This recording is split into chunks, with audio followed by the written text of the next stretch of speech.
Chapter 5 was definitely the most difficult chapter for me to write, because it's almost like I wish it weren't true. Because in chapter 5 I talk about lukewarm Christianity, and basically my conclusion is there's no such thing. I mean, when Jesus talks about the lukewarm person, he's saying, I'm going to spit that person out of my mouth, and he makes it so clear because that person's not a true follower of mine. And so this whole idea of being a lukewarm Christian really is an oxymoron. When I read the Bible, I don't see that Jesus gives us room to say that we're Christians and yet not truly follow him.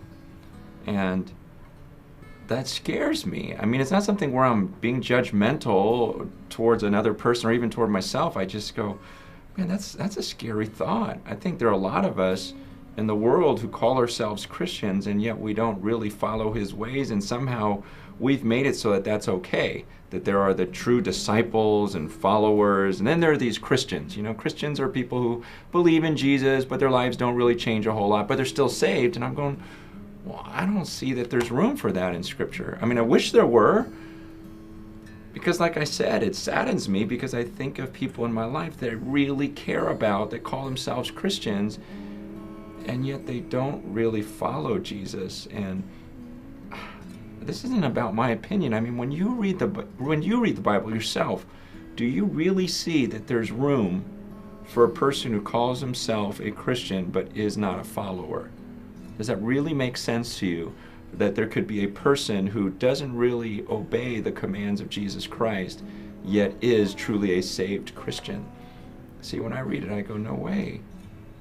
The Bible is clear. He says, if anyone calls himself a believer and yet doesn't obey his commands, he is a liar, and the truth is not in him.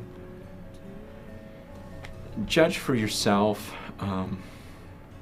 This isn't about me or one guy's interpretation, but try to read the Bible literally. Try to look at these passages objectively and ask yourself, have I been fed this idea of a person being a Christian who doesn't follow Jesus? Or is it true that there's no such thing as a lukewarm Christian?